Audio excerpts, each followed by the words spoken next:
Halo, selamat malam rekan-rekan semua. Kita ketemu lagi di acara Beta Talks malam ini. Malam ini khusus kita membahas mengenai skinwalker, fenomena makhluk skinwalker yang merupakan legenda suku Navajo di Amerika yang terjadi di suatu range di Utah. Peristiwa ini dulu sempat gempar menggegerkan dunia, terus diikuti dengan ada banyak fenomena-fenomena lain seperti misalnya pemunculan UFO di daerah Utah dan daerah-daerah sekitarnya juga.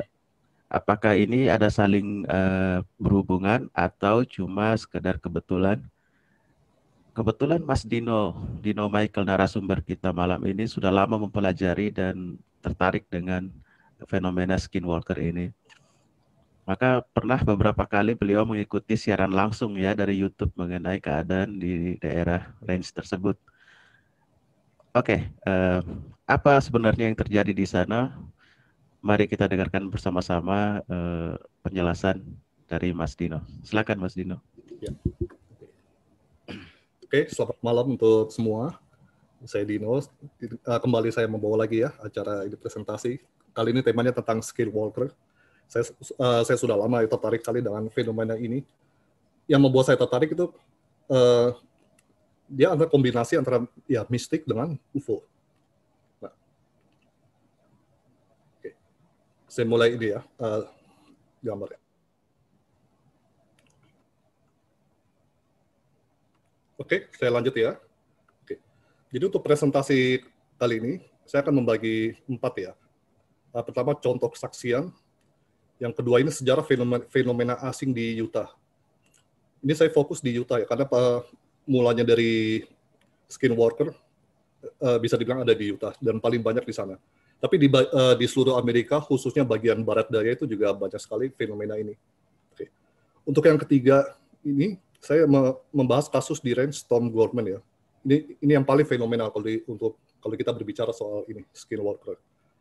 Nah, yang keempat ini investigasi. Ini ada tim khusus ya, yang setelah mereka mendengar kabar dari range di Tom Gorman, mereka mengadakan ini investigasi khusus. Nah, pertama, saya ingin menjelaskan definisinya dulu. Apakah skinwalker itu? Skinwalker itu adalah julukan makhluk yang dapat berubah wujud seperti binatang atau manusia. Makhluk ini diyakini ya keberadaannya oleh kaum suku Indian, khususnya suku Navajo. Dan makhluk ini dikatakan memiliki sifat yang jahat dan selalu berkesan mengancam. Nah, kaum Indian memiliki sebutan sendiri untuk skinwalker. Mereka menyebutnya Yinaldoshi, ini agak sulit nih, tapi ini mereka mengucapkannya ini ya.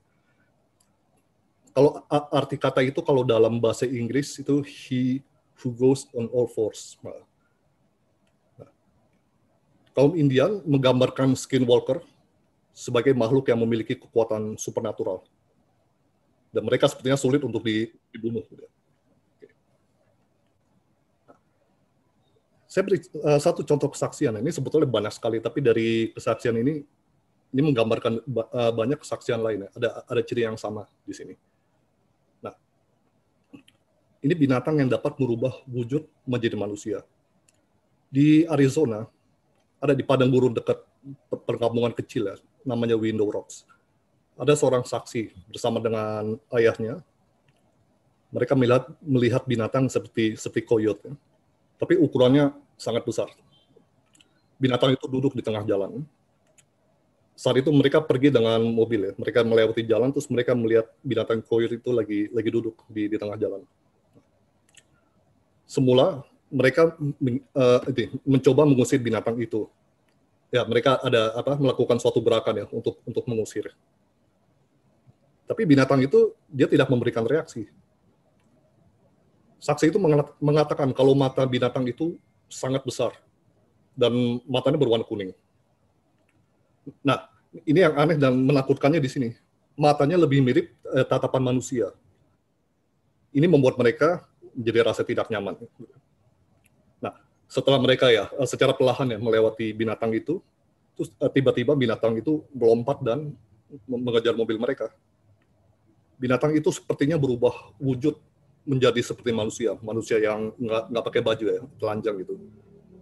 Dan dia berlari mengikuti mobil itu, ada di samping mobil mereka ya, dan kecepatannya sama, 50 mil per jam. Ini manusia ini atau makhluk barangkali kalau bisa dibilang ini, mereka sampai memukul mobil mereka gitu ya. Nah, tapi akhirnya kedua saksi itu bisa lolos dari kejaran makhluk ini ya. Nah, sebelum mereka bisa lolos, mereka sempat mendengar suara raungan. Nah, fenomena seperti ini banyak sekali terjadi ya di Amerika, khususnya di bagian barat daya.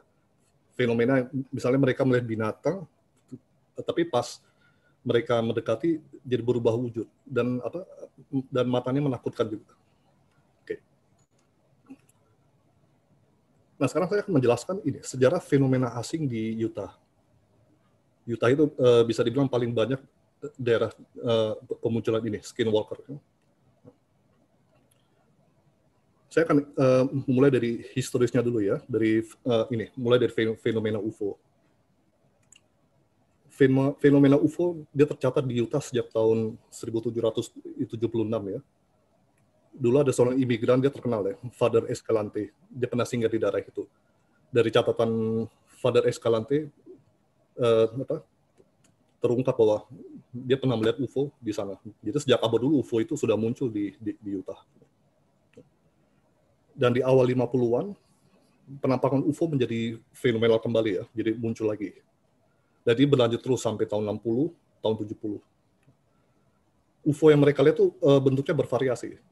Ada oval, seperti cerutu, segitiga, atau seperti diistilahkan topi Meksiko ya. Ini saya ada ilustrasi seperti ini, seperti topi Meksiko.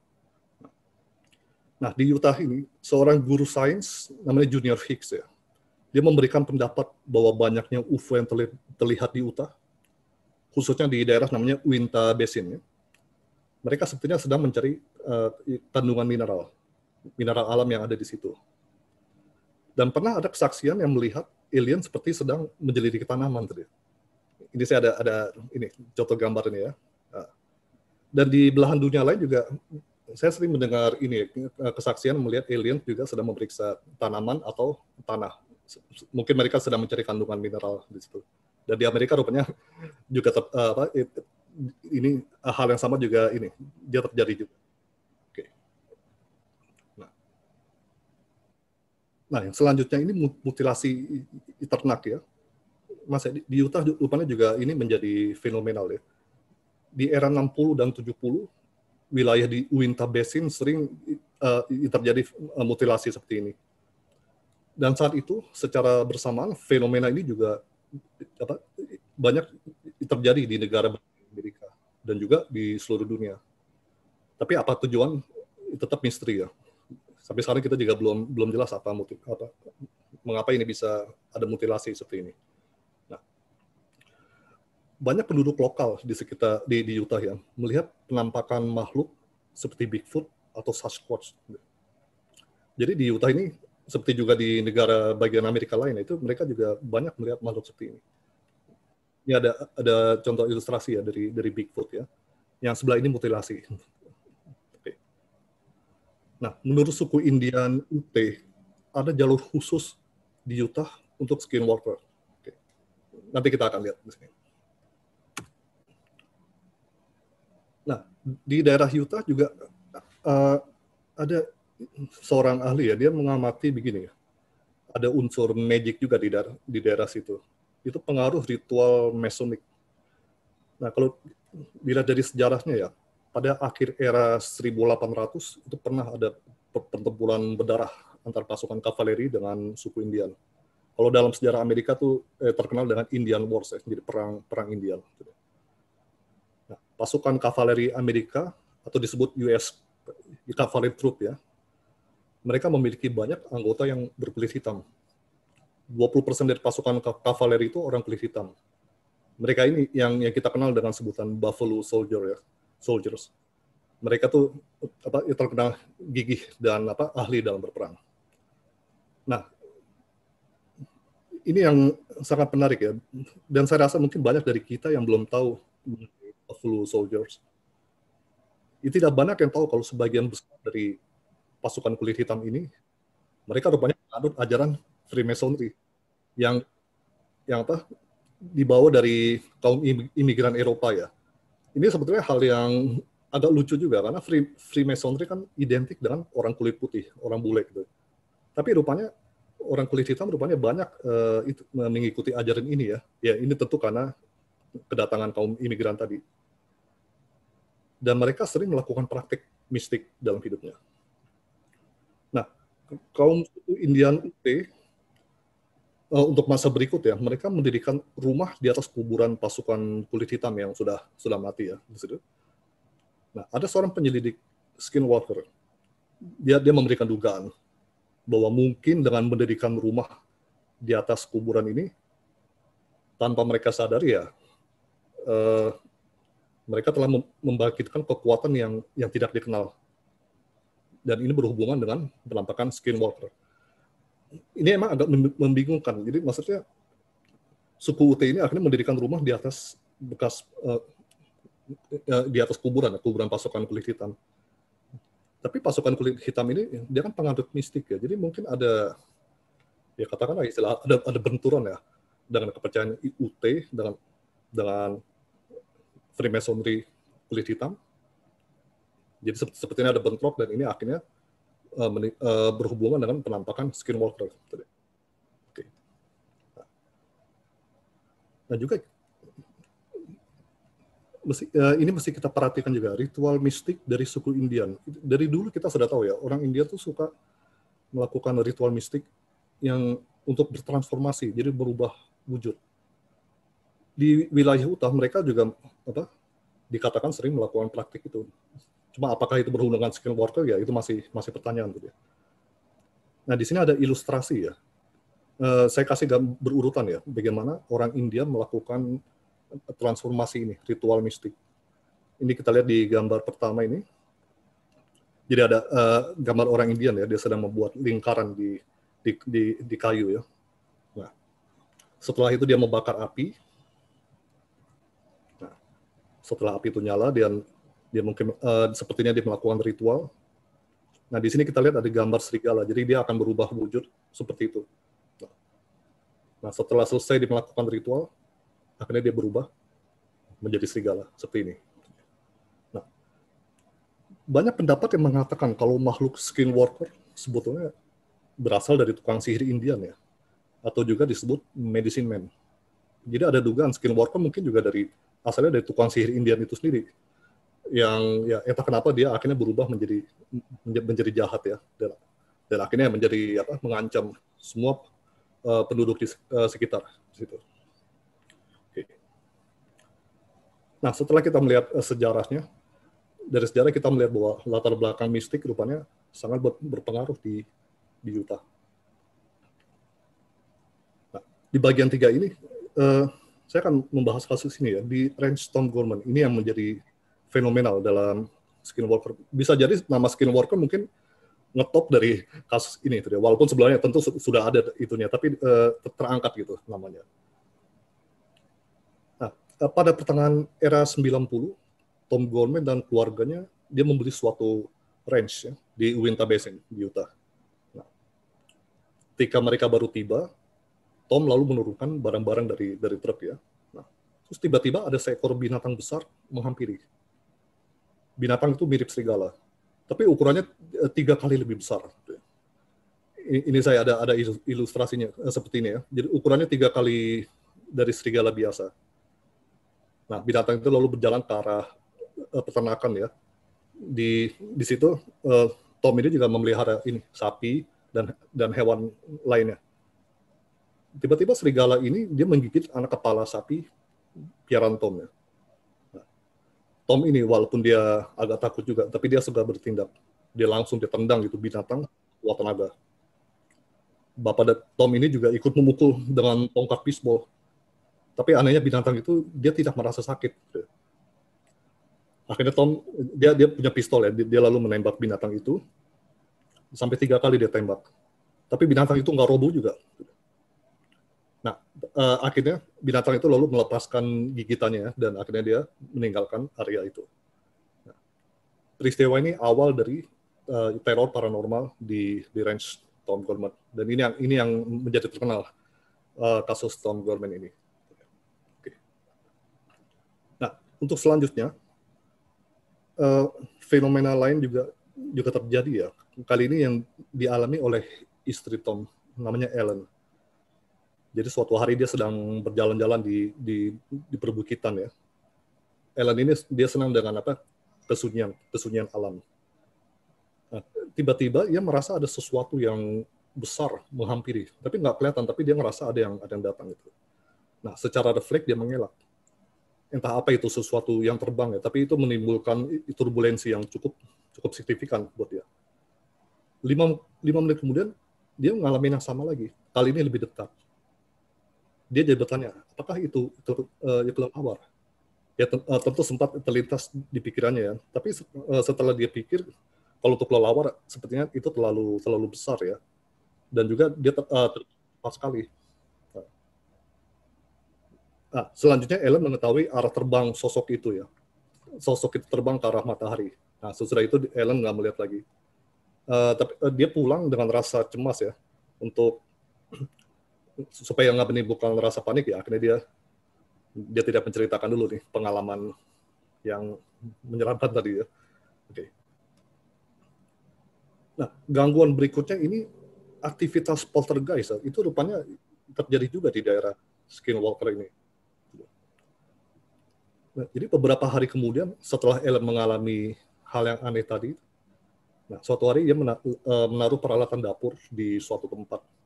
Nah, begitu dia lagi keluar sebentar, terus kembali lagi, barang itu sudah nggak ada. Nah, aktivitas seperti ini selalu sering ya muncul di rumah mereka. Dan suaminya Tom Gorman juga mengalami yang sama. Dia pernah kehilangan barang ya, yang baru aja taruh di truk, terus dia jadi marah karena barang itu baru tiba-tiba hilang tuh dia. Nah, istri dan anak-anaknya mencari kemana hilangnya barang itu, sampai setengah jam mereka cari, mereka nggak dapat tuh ya. Ya, Tom mulai frustasi, dia mulai tanya ada apa di daerah ini, di daerah range yang dibeli ya. Dan waktu itu kelihatannya dia belum mengetahui legenda Skinwalker ya. Dari peristiwa ini dia terlintas pikirannya kalau lebih baik dia rasanya pindah rumah dari sini. Nah, fenomena berikut ini wahana misterius ya. Jadi beberapa waktu kemudian mereka ngalamin hal yang aneh lagi. Suatu malam Tom beserta anak dengan keponakan juga lagi berjalan-jalan di malam hari ya. Mereka melihat seperti wahana kecil atau RV itu melayang di udara. Benda itu dia terbang tanpa suara. Mereka semua heran ya melihat benda itu, dan takjub juga dia. Benda itu bisa terbang rendah dan bisa naik lagi ke atas dengan cepat. Nah, mereka mencoba untuk menangkapnya. Nah, ketika wahana itu dia terbang ke arah barisan pohon, itu tingginya 50 kaki. Nah, mereka melihat rupanya benda itu bukan RV atau ya semacam drone gitu. Rupanya benda itu berbentuk seperti kulkas ya atau refrigerator. Ini saya ada ilustrasinya di sini. Dan kedua ujung benda itu memiliki cahaya. Dan Tom dia merasa tegang ya sampai dia harus mengatur napas juga. Dan dia juga dengar keponakannya jadi ketakutan. Bahkan ada yang menangis. Keponakannya itu belum pernah keluar malam. Sekalinya dia keluar malam dia melihat sesuatu yang menyeramkan seperti ini. Gitu ya. Nah, ini membuat Tom bertanya, ada apa dengan daerah ini ya? Dan benda ini yang seperti kulkas muncul lagi pada suatu hari ya, pada lain waktu. Nah, penampakan berikut ini penampakan segitiga hitam. Nah, ini yang juga membuat saya heran ya, kalau latar belakang Skinwalker awal mulanya mistis, tapi untuk berikutnya kok muncul seperti ini ya. Kalau ya bisa kita katakan ini UFO. Nah, suatu malam lagi musim salju ya, Tom ini melihat objek berbentuk segitiga mendekat ke arahnya. Tom kira itu pesawat siluman stealth F-117. Tapi yang ini bentuknya agak beda. Dan kelihatannya objek ini seperti sedang mencari sesuatu. Dia terbang rendah, pelan dan tanpa suara. Itu dia, tanpa suara. Semula Tom emang mengira itu pesawat ya, tapi setelah melihat dari dekat, sepertinya bukan pesawat stealth tuh, walaupun agak mirip-mirip dikit sih. Nah, dan Tom ini menahan nafas ya, dia menjadi tegang juga ngeliat ini. Akhirnya objek itu dia terbang menghilang. Dan beberapa minggu kemudian, Ellen melihat fenomena yang sama. Ada pesawat segitiga besar pas melayang di atas mobilnya tuh dia. Dan ini sangat membuat takut Ellen ya. Dia sempat beberapa saat kayak terpaku. Akhirnya pesawat segitiga itu menghilang. Nah, gangguan berikut ya, ini bisa jadi yang paling aneh yang mereka alami ya. Itu penampakan portal. Mungkin portal ini menuju ke dimensi lain barangkali. Jadi suatu hari Tom dan keluarganya, mereka melihat ke langit ya. Mereka melihat ada suatu struktur. Struktur itu berwarna oranye. Dan itu sepertinya portal yang menuju dimensi lain itu dia. Dan rupanya bukan hanya sekali mereka lihat. Mereka sering melihat portal seperti ini. Bahkan Tom pernah melihat dengan teropong ya. Pas kebetulan dia ada penampakan itu dimensi. Ketika dimensi itu muncul ya. Dia memakai teropong dan dia melihat adanya langit di portal itu, langit dari langit yang lain gitu, kita diistilahkan ya. Dan Tom juga melihat ada bentuk segitiga. Tapi entahlah apakah itu pesawat segitiga atau drone, tapi dia melihat pesawat segitiga di portal dimensi ini. Nah, mereka ini sering mengalami gangguan. Ini termasuk mutilasi ternak, fenomena orb, segala macam, banyak sekali ya, termasuk poltergeist. Akhirnya tahun 1996 Tom dia jual rumahnya tuh dia, dan dia menyatakan pindah dari situ. Nah, apa yang dialami keluarga Tom, kabar tentang mereka ini terdengar juga oleh para ahli ya dari ini namanya NIDS ya, NIDS. Saya sebutnya NIDS untuk seterusnya nih. Itu singkatan dari National Institute for Discovery Science. Pemiliknya itu Robert Bigelow yang terkenal itu ya. Dia seorang miliuner asal Vegas. Dia juga peminat hal-hal yang berhubungan dengan luar angkasa. Dan belakangan dia terungkap juga bekerja sama dengan Pentagon. Tapi itu nanti akan kisah itu sendiri. Tapi yang jelas Bigelow ini dia sangat tertarik dengan fenomena di range itu ya, yang ada skinwalker. NIDS ini dia memiliki ilmuwan yang prestisius ya, dan mereka memiliki peralatan yang canggih. Nah, dengan peralatan yang mereka miliki, mereka memutuskan untuk mengirim tim untuk investigasi di situ. Dan Tom Gorman akan menjadi pemandu mereka selama mereka ini ya, investigasi itu dia. Nah, dalam investigasi ini ada seorang jurnalis nama George Knapp. Dia nanti yang akan menulis buku tentang ini, skinwalker. Nah, dia akan ikut dengan tim ini. Nah, setiba mereka di sana ya, setiba George Knapp juga tiba di situ, dia merasa udah ada suasana yang menyeramkan dan itu nggak biasa. Jadi baru sekali dia injak tanah di situ, dia udah ngerasa ada yang aneh dan tegang. Sepertinya ada yang mengawasi. Nah, Tom lalu menunjukkan George dan tim NIDS-nya ke suatu tempat ya, di mana mereka menemukan 2 ekor sapi yang mati mengenaskan gitu ya, baru dimutilasi. Gitu ya. Bau bangkainya sampai kecium 50 yard. Gitu ya. Sapi itu milik tetangga Tom, dan emang sebelumnya dikabarkan sempat menghilang. George sendiri waktu dia lihat, dia dengan rasa ngeri ya, karena kok ada banyak belatung di sekitar perut sapi itu. Tapi apa penyebabnya, mereka nggak ada yang tahu kenapa dia bisa mati seperti ini. Padahal sebelumnya dia menghilang, terus ditemukan dalam keadaan seperti ini ya, mati. Ini gambar dari ini ya, Robert Bigelow, dan ini dia punya kantor ininya, NIDS-nya ya, National Institute for Discovery Science. Okay. Nah, di hari berikut ya, hari investigasi, tim mereka mengalami ini. Mereka melihat fenomena penampakan cahaya terang ya. Jadi pada 16 September, pas tengah 2 malam ya, salah seorang ilmuwan mereka melihat cahaya yang sangat terang. Pas mereka lagi istirahat di suatu trailer ya. cahaya itu melintas di dekat pepohonan. Tom dan George kebetulan juga ya ada di sekitar lokasi. Mereka semua mengamati dengan seksama. Apa cahaya itu? Setelah mereka lihat secara baik ya, mereka merasa itu bukan helikopter atau sinar flare atau bintang, juga bukan planet. Nah, apakah itu UFO? Ini jadi pertanyaan buat mereka. Seorang dari tim itu sempat mengambil foto cahaya itu ya. Cuma sayangnya hasil foto itu dia tidak memperlihatkan apapun kecuali cahaya kecil yang jauh, jadi nggak begitu jelas.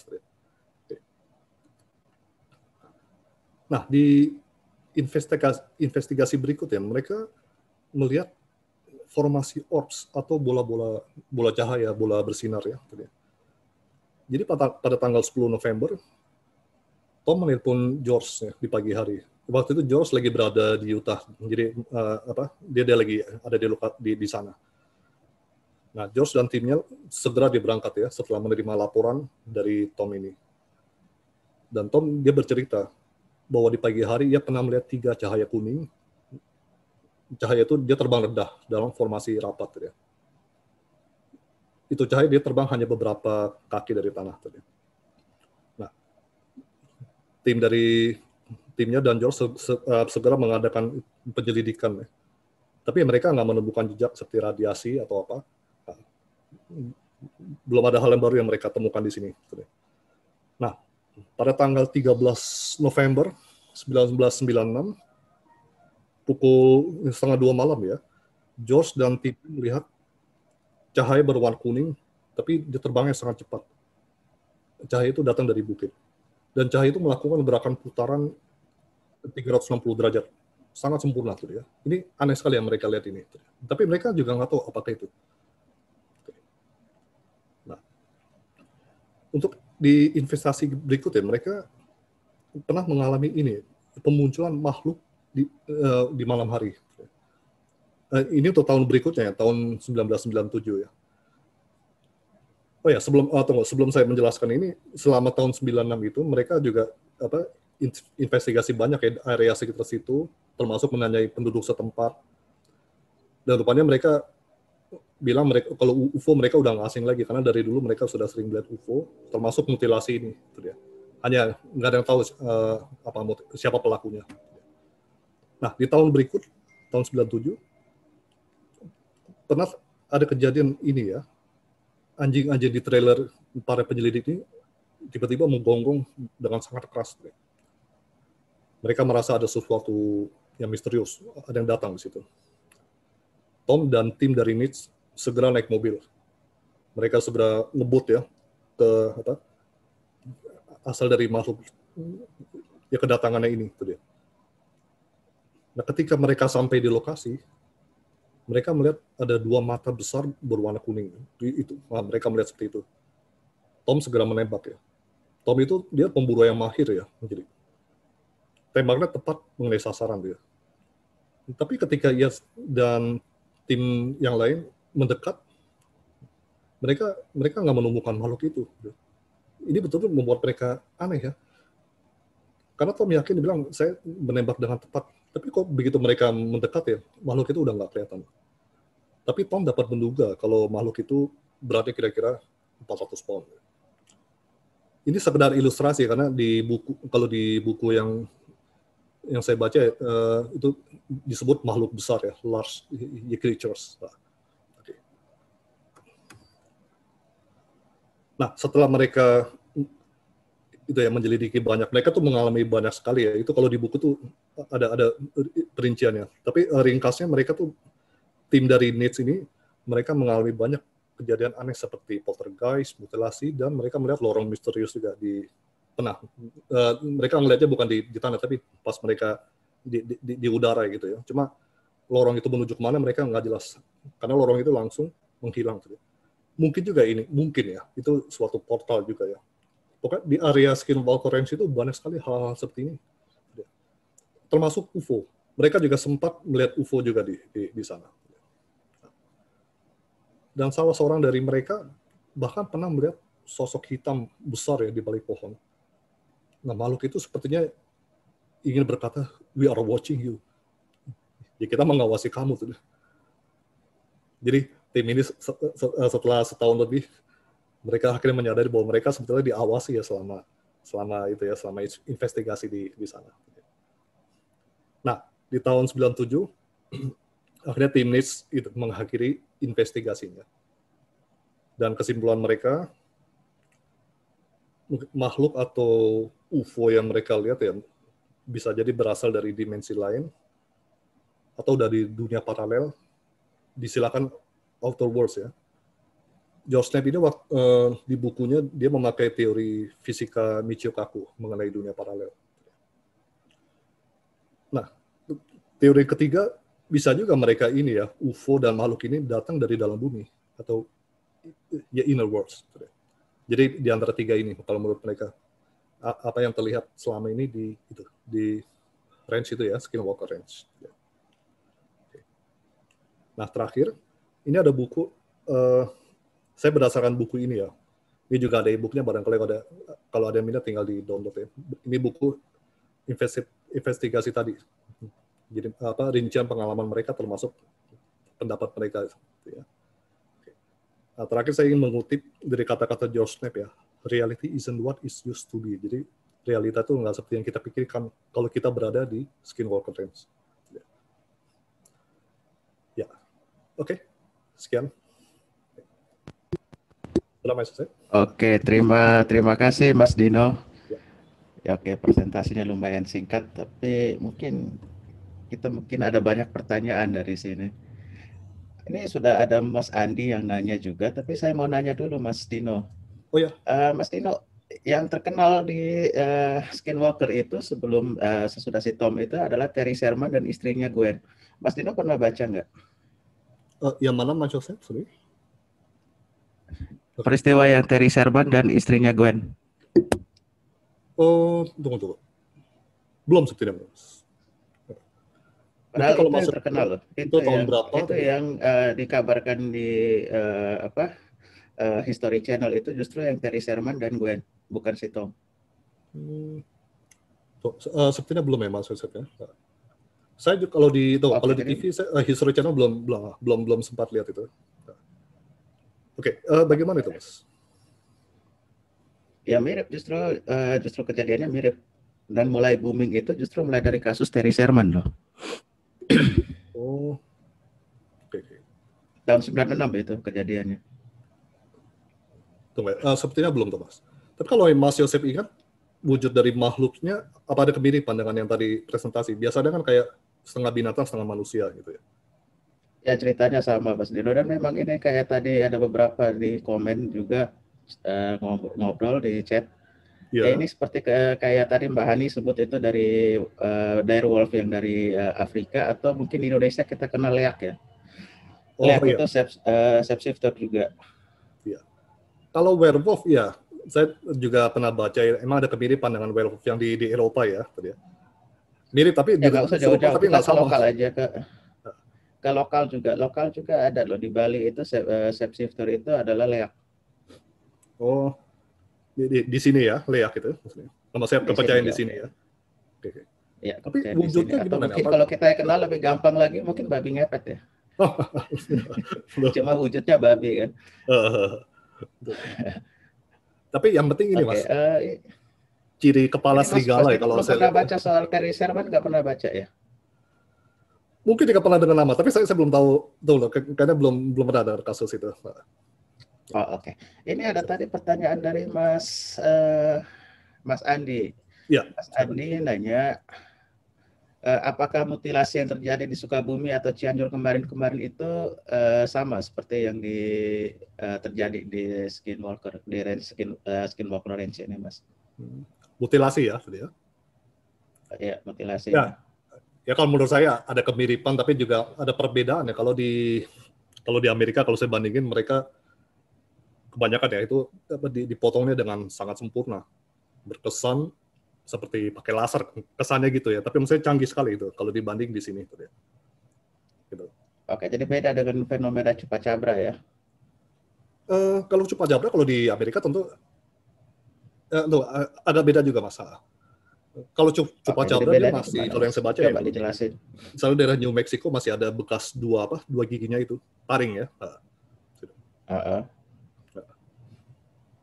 Jadi bedanya cuma di bekas. Kalau yang di Skinwalker Ranch ini rapi ya. Iya, kebanyakan berkesan tuh rapi gitu ya, seolah-olah ada entasin. Pokoknya mereka punya alat bedah yang canggih gitu.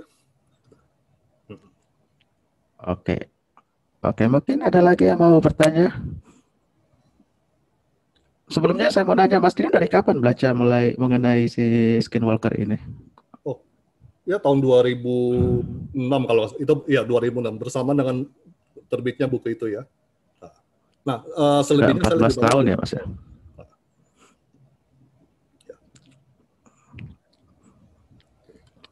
Oke, jadi mengenai yang legenda Suku Navajo itu legendanya tuh ini sebenarnya wujudnya bukan seperti serigala ya, lebih lebih mirip kayak beruang besar gitu ya. dibanding ya direwolf seperti kata Mas Ferry tadi ada sebut direwolf ya seperti Seperti seperti ya, itu. seperti Direwolf itu werewolf. sedikit beda.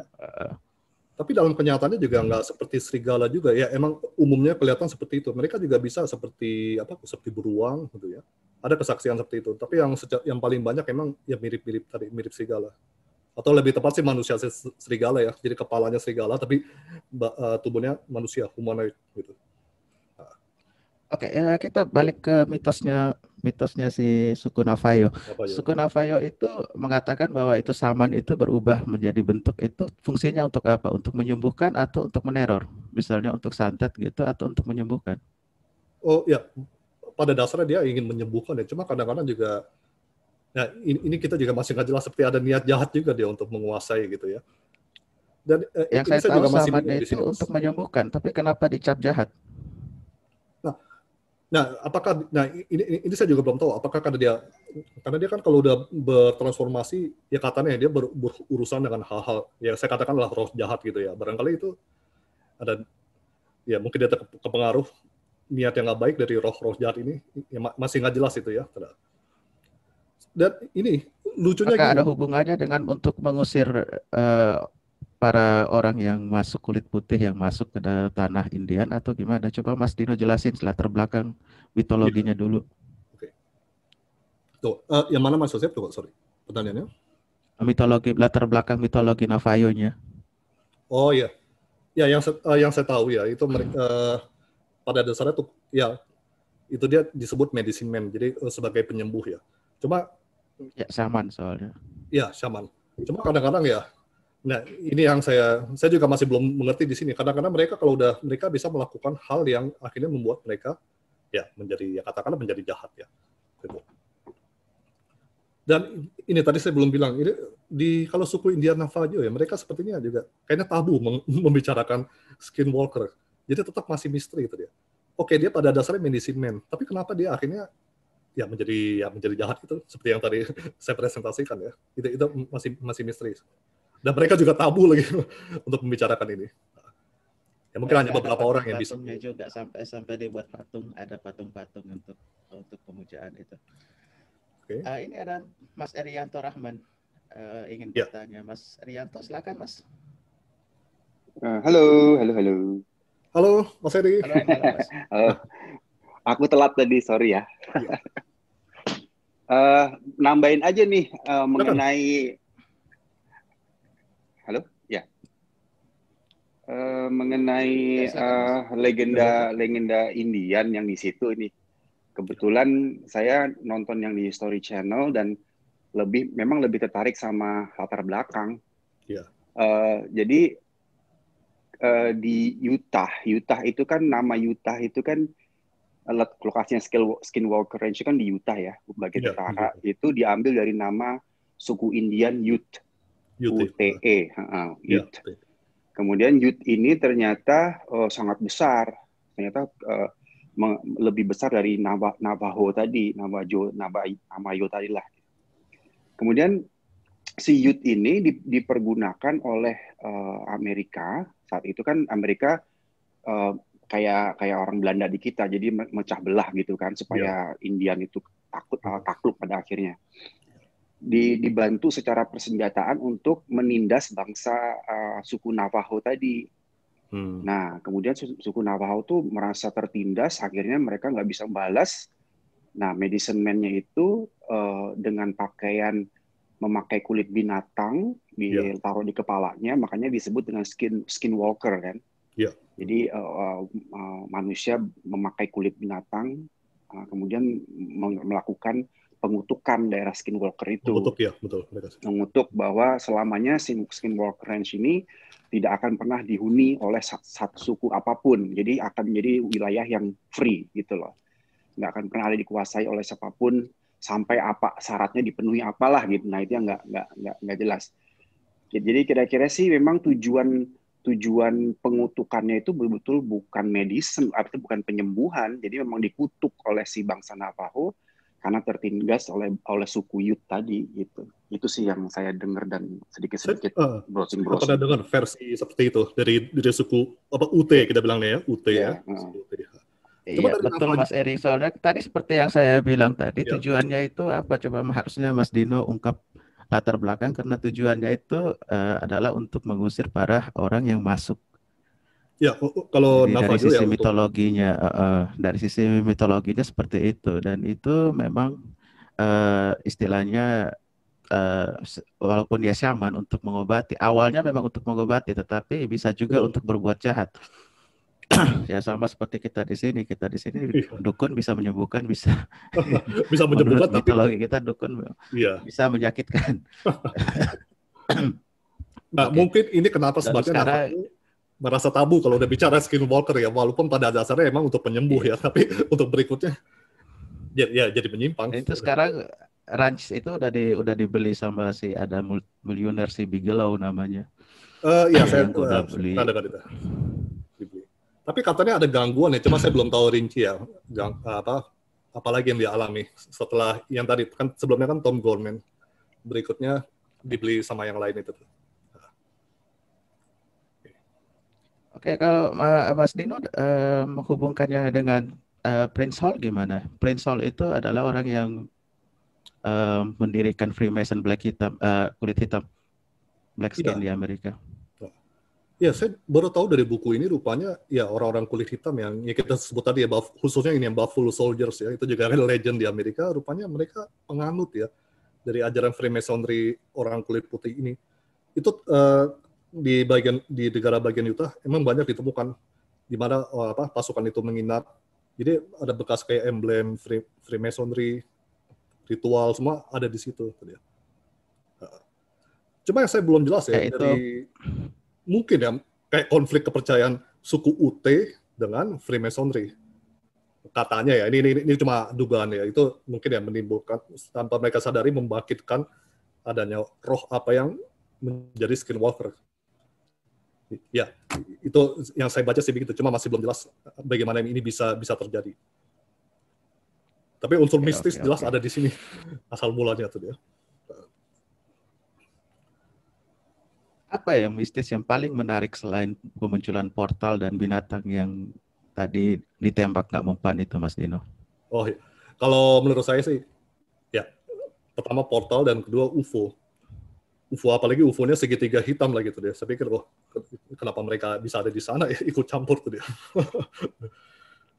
Maksudnya daerah mistis. Tadi Mbak Wado bilang TR3B, TR3B itu ya, itu memang UFO segitiga triangle. Ini Mas, kalau di bukunya George Knapp ada dugaan juga ya, bisa juga ada secret military experiment gitu ya di sana katanya ya.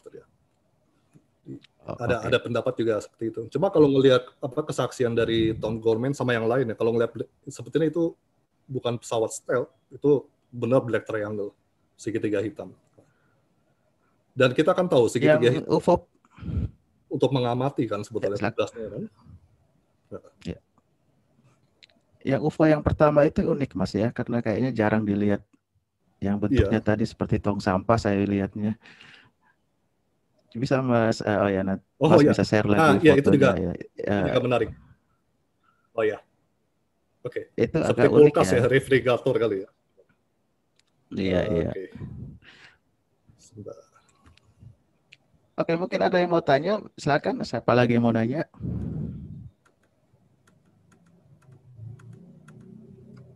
barangkali Mas Yosef ya. Iya, itu unik, agak bentuknya agak Ya unik. bentuk. Mereka sebut refrigerator ya, kulkas. Betul, seperti ini. Oke. Saya mau tanya, Silakan Mas. Mas Dino, Ya, silakan Mas Ul. tadi kan disebutkan ada penampakan sepertinya katanya ada portal gitu ya. Ya, portal. Seperti. Nah, itu maksudnya apakah sudah pernah dimasuki bahwa itu adalah portal atau memang terlihat seperti portal? Jangan-jangan itu hanya kelihatan, padahal itu bukan portal atau gimana? Oh, Gitu ya. ya mereka terlihat seperti portal ya, tapi ya belum pernah dimasuki. Mereka hanya melihat seperti itu. Gitu. Dari portal ini mereka sepertinya melihat ada, ya mereka istilahkan langit yang lain, atau ya bisa dikatakan ada dunia yang lain ya di balik portal itu. Nah, tapi belum ada yang bisa memasuki ke sana. Ya. Berarti ini portal itu cuma hipotesa sementara ya, diduga itu adalah portal ya, tapi bentuknya Terlihat portal seperti portal. Nah. karena terlihat seperti portal. Oke. Oke, Mas Romi. Ya. Oke, ya, Mas. Untuk sementara cukup. Oke, terima kasih. Ada lagi mungkin?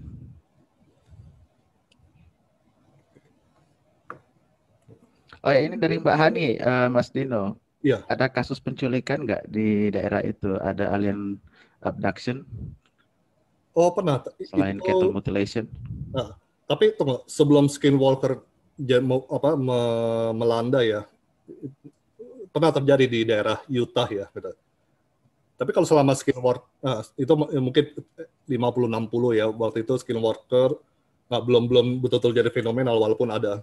Nah, pernah, tapi itu dulu sekali. Nah, maksudnya tahun 50-60 ya, Mbak Hani.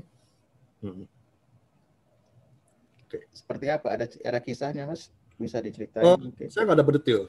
Cuma dari penyelidik yang mengamati fenomena UFO di sana, dia pernah dengar. Cuma saya belum tahu dapat kisahnya. Ada beberapa yang diculik ya, abducti. Oh, oke. Ya.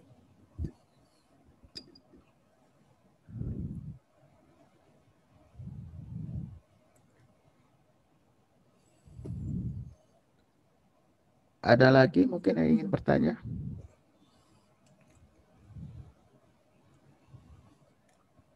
Atau boleh kalau ada yang mungkin juga mengetahui Skinwalker, silakan sama-sama kita bahas aja di sini. Ini ada dari Tribondi ini Mas. Oh ya.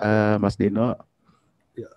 Apakah di Indonesia ada wilayah yang seperti Skinwalker? Ada mitos seperti Skinwalker Twitter itu? Iya. Ya paling saya dengar sih yang kita sebut makhluk jadi-jadian ya. Cuma saya belum mau menyamakan ya. Saya belum tahu detailnya, tapi ya sering dengar cerita di tiap daerah katanya ada makhluk jadi-jadian seperti itu. Cuma kalau di sini ya kalau sampai UFO Black Triangle saya belum pernah dengar tuh Mas ya. Jadi kalau ada makhluk jadi-jadian terus muncul juga UFO atau seperti Black Triangle, nah itu saya belum pernah dengar di Indonesia. Makanya saya belum bisa samakan. Gitu. Oke. Ini sedikit di luar konteks Mas Dino, tapi ya saya tanyakan. Ya. Dari Jack the Cat. Kenapa namanya si Jack the Cat? Ya, kalau Black Triangle itu sama dengan fenomenanya Black Knight, apakah saling berhubungan nggak? Black Knight itu yang kita tahu satelit debris dari yang di luar angkasa ya. Ya kalau saya bilang sama sekali nggak ada hubungan ya. Black Knight ya. Okay. Bukan sama sekali nggak. Katanya tuh bekas ya kepingan satelit ya. Yang saya tahu sih begitu. Iya. Tuh. Nggak ada hubungan ini. Oke. Oh ya, ini juga dari Mas Tribondi tadi. Dia nanya ke Mas Dino, kalau nggak salah ada salah satu hutan di wilayah US yang katanya hukum gravitasi nggak berlaku di sana. Katanya sempat ngelihat infonya ada di acara Spotlight. Mas Dino pernah tahu info ini? pernah dengar aja. Saya sih enggak. Pernah dengar tapi saya nggak tahu detail. Cuma dibilang katanya ada ya, nggak tahu, anomali seperti itu. Tapi gini, Anomali ada. Oke. saya sih nggak begitu heran kalau ada yang Tahu. aneh-aneh karena di UTA sendiri juga sering mengalami anomali magnetik, kata tim yang dari penyelidik tadi ya. Oke. Jadi kalau ada yang seperti itu ya saya nggak begitu heran. Cuma saya nggak tahu detail ya yang tadi gravitasi. Tapi di Amerika banyak sekali anomali magnetik.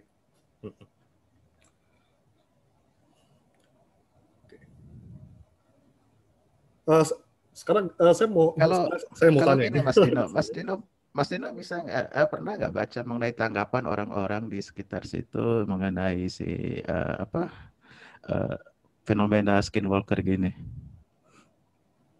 Oh iya, betul. Saya pernah baca juga di artikel ya, rata-rata mereka meyakini itu ada makhluk seperti itu ya. Nah, gambarannya seperti yang di contoh kesaksian tadi itu, mereka biasanya ya melihat binatang tuh selalu berubah wujud. Pokoknya nggak jauh dari perubahan wujud tadi ya, entah seperti serigala atau beruang. Ya bisa bilang hampir semuanya menganggap itu nyata. Lebih nyata kalau dibanding UFO, Mas, kalau saya bandingin ya. Ada yang terkenal, ada pernyataan dari James Randi itu. Ya. Mas Dino pernah baca? James Randi? Soal fenomena belum kayaknya itu, Mas. Oh, belum ya? Oh, oke. Saya justru mau ini ya, saya belum tahu ini loh, Mas. Ya, Robert Bigelow emang terkenal, cuma saya belum tahu banyak ya tentang. Saya cuma tahu dia punya yang tadi saya sebut ya, NIDS ya, National Discovery Science. Cuma katanya dia yang itu Mas Yosef ya, ikut rupanya dengan Pentagon juga ya, diam-diam kerjasama ya. Mungkin itu kali ya dia. Robert Bigelow. Ya, kita nggak tahu seperti apa belakangnya, karena semuanya masih. Ya, kalau saya baca Skinwalker, kok nama-nama dia disebut, dia juga pengamat luar angkasa ya, tapi kok masih kalah seperti Elon Musk gitu ya. Cuma ya. Oke, ini ada lagi 2 orang ngantri nanya, Mas Eri sama Mas Handi, tapi Mas Handi dulu lebih dulu. Oke. Apakah Bigfoot sama dengan Skinwalker? Oh, beda. Itu beda. Kalau Bigfoot ya seperti manusia ya kera ya, ape-mate lah. Tapi sebentar. Okay. Kalau untuk suku UT yang saya baca, mereka masih kategorikan sama gitu ya untuk suku UT. Tapi itu hanya khusus mereka. Tapi itu beda kok Mas. Bigfoot dengan itu beda. Oke, pasti bedanya Bigfoot dengan Sasquatch apa? Nah itu, saya juga kurang jelas ya. Ada yang bilang Sasquatch itu salah satu dari Bigfoot. Saya belum tahu ininya bagaimana mereka membedakan ya. Kalau saya kira ya, pemahaman saya kayaknya 2 makhluk berbeda gitu ya. Bigfoot dengan Sasquatch. Oke. Masih keluarga sama Yeti juga. Mas Eri silakan tadi. Yeti, hands up. Halo. Silakan Mas. Silakan Mas. Ya, karena work from home, jadi TV itu nyala mulu di rumah ya. Jadi jadi kalau ada kebetulan pas Skinwalker Ranch itu jamnya jam prime time banget, jadi pas nonton. Nah, episode pertama, kedua itu menurut saya masih oke lah. Oh ya. Jadi mereka tuh sebentar Mas Eri, boleh saya sebentar ya saya potong. Sebentar Mas Dino, biar Mas Eri selesaiin dulu. Ya. Mungkin setiap orang yang menonton akan mendapat daya menariknya beda-beda, daya tariknya beda-beda. Yeah. Saya poin pertama tadi sejarah, karena emang jadi saya bertanya-tanya sendiri apakah suku Navajo yang mengutuk itu memanfaatkan fenomena yang sudah mereka kenal dulu diangkat sebagai mitos, jadi digaungkan kembali, atau mereka yang membuatnya. Jadi saya jadi bertanya-tanya tuh mana sebab mana akibat nih gitu kan. Yang kedua, secara teknologi, secara penelitian dipastikan sekali bahwa sinyal gini, karena si Bigelow ini orang kaya kan di Blair Ranch itu, Bigelow, dan mereka berangkat dari penyelidikan kenapa ternak mati. Jadi sama Bigelow itu didatangkan 40 sapi ke ternak itu. Jadi diperhatikan tiap hari perilaku sapi. Memang perilaku sapi itu kadang-kadang lari ke kiri, kadang-kadang lari ke kanan, panik gitu ya. Setelah diselidiki ternyata ada sumber radiasi, tapi sumbernya bukan dari dalam tanah, tapi dari udara setinggi 1000 meter di udara. Pusat sumber radiasinya itu. Nah, itu yang menarik kedua. Ya, itu saya rasa masuk akal banget, sehingga setiap radiasinya besar, perilaku sapi-sapi itu aneh gitu, serabutan, lari ke sana secara bergerombol sampai akhirnya ada yang mati juga saat di satu sapi mati. Dan sapi itu mati kalau mungkin dibiarkan akan terjadi mutilasi. Tapi sayangnya mereka keburu datengin otopsi, datengin dokter hewan. Seharusnya mereka biarin tuh, jadi biar bisa disaksikan secara video live gitu saat dimutilasinya. Nah, itu kedua. Ketiga itu mereka waktu ground penetrating radar gitu, GPR, memetakan titik-titik semacam ada benda gitu ditanam di bawah tanah yang ngebentuk suatu kubah kebalik gitu. Jadi kayak parabola besar gitu bentuknya. Nah, disimpulkan ternyata mungkin teman-teman mungkin bisa bayangin parabola ya. Kalau parabola itu kan sifatnya pengumpul gelombang kan. Dia mengumpulkan gelombang, dipantulkan oleh bentuk parabolanya di tempat tertentu di atasnya ya. Makanya parabola kan ada penerima gelombangnya itu setelah dipantulkan di piringan terus diterima di tengah gitu ya. Di titik beratnya. Ya. Ternyata si ketua penyelidiknya itu ini di bawah tanah ada bentuk parabola besar yang menangkap sinyal dari angkasa, dipantulkan kembali tepat di atas di udara 1000 meter dari bawah. Jadi kemudian dari situ baru ke bawah lagi, jadi tambah besar gitu loh, pusatnya di situ. Nah, sampai jadi penelitian mereka yang itu 3 hal yang menurut saya paling utama ya. Nah, begitu mereka mulai mengukur ke udara, ke tanah, nah muncul UFO di situ. Jadi UFO itu muncul saat mereka melakukan pengukuran radiasi di udara itu. Nah, begitu UFO muncul, sapinya mati. Jadi sapi itu mati, jadi proses matinya sapi direkam di video secara live. Sapinya terhuyung-huyung, terus geletak, bangun sedikit, terus rebah, itu di atas pohon ada UFO muncul. Bentuknya kayak tic-tac, kayak UFO tic-tac yang ditangkap oleh NASA, Air Force. Iya, Navy. Ya Navy ya. Nah, bentuknya tic-tac, maka mereka sebut waktu di episode itu tic-tacnya muncul gitu. Itu sih yang saya dari sekian episode ini itu poin-poin yang paling menarik. Tapi kalau teman-teman lain kalau nonton mungkin yang menariknya banyak hal lain sih kayak penampakan. Jadi ada hewan muncul tiba-tiba menyerang hewan-hewan lain, itu juga ditangkap di kamera CCTV, bayangannya tuh sedang menggigit gitu. Jadi mereka nggak cuma sapi 40 tapi ada 2 hewan kayak lama gitu ditaruh. Lama itu menjerit-jerit kesakitan, berdarah-darah, dan prosesnya itu ditangkap CCTV. Jadi ada yang merekam gitu loh. Padahal itu dalam pagar tinggi padahal. Itu ketangkep. Tapi itu menurut saya pribadi kalah menariknya dengan yang gelombang tadi sama sapinya pas mati.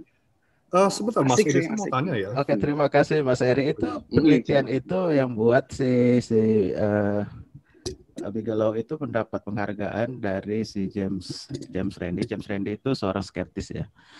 Dia kasih penghargaan. Penelitian itu juga melibatkan John Mack. Juga melibatkan John Mack udah lama. Jadi memang hasilnya seperti itu, tapi memang untuk tingkat kepercayaan diserahkan kepada masing-masing orang ya. Iya. Dan banyak yang disajikan. Jadi seru, memang banyak yang disajikan seru di situ. Seru memang. Mas Eri, saya mau tanya tadi ya, Mas Eri. Ya, Mas Dino. Silakan. Ya. Itu yang tadi Mas Eri bilang itu tahun berapa ya? Karena kalau yang saya baca tadi kan 96-97 ya. Nah, mungkin Mas Eri masih ingat. Saya rasa sesudahnya pasti itu. Ini tahun 2017. Oh, baru ya betul. Dan Baru. filmnya dirilis setahun kemudian. Mungkin perlu editing dulu dan izin-izin dulu ya. Kalau saya baca di Wikipedia tuh rilisnya 2018 gitu. Tapi masih Bigelow juga ya itunya. Ya itu pemilik terakhirnya si. Oh, dia masih tetap ya. Terakhir sampai sekarang. Sampai sekarang Bigelow. Ya karena terakhir saya belum ikutin. Oke, saya ikut. Dia orang kaya, dia beli. Walaupun dia beli itu lumayan murah loh untuk ukuran harga tanah di Amerika ya. Iya, 500 hektar dia beli 4,5 juta US dollar. Kalau nggak salah nggak sampai 1 juta dia beli. Dia beli itu sekitar harganya sekitar di bawah 500.000 malah. Oh iya. Waduh. Iya. Makanya aku bilang termasuk murah. Jauh di bawah. Soalnya tanah kuburan, kalau di sini nggak laku tuh. Nggak laku ya. Ada kuburan memang situ. Mungkin berapa pastinya aku nggak tahu, mungkin kita lihat cari di wiki deh. Murah pokoknya dia beli itu. Oke, ini ada pertanyaan lagi Mas Dino ya. Ya, silakan. Dari Mas Triboni lagi. Iya. Tentang Mothman, itu masih ada nggak sih si fenomena penampakan makhluk Mothman? Mothman masih kok. Jujur masih ada. Belum lama ini saya beberapa tahun lalu ya masih ada itu. Mothman, Men in Black. Masih ada ya. Masih ada tuh. Masih ada, oke. Bisa Mas jelasin? Ini kayaknya Mas Tri pengen sedikit dijelaskan mengenai kriptologi dikit. Mothman, Chupacabra atau semacam Bigfoot juga. Oh iya. Ya, Mothman itu awal mulai ini fenomena itu tahun era 60-an ya. Itu kan yang diselidiki oleh John Keel ya, ufolog legendaris. Nah, dia kan yang menulis buku Mothman Prophecy kan. Terus dari buku itu akhirnya jadi film. Jadi mulanya Mothman itu dikenal tuh dari John Keel. Nah, penampakannya tuh rata-rata ya gambaran seperti ini, matanya merah, terus memiliki sayap dia. Dan dia itu juga bisa punya ini kemampuan hipnotis, dan kadang-kadang suaranya kayak berkesan suara elektronik tadi. Dan di Mothman itu terkenal di Virginia ya. Jadi ada pabrik TNT apa bom itu yang TNT. Nah di situ dia paling sering muncul di sana.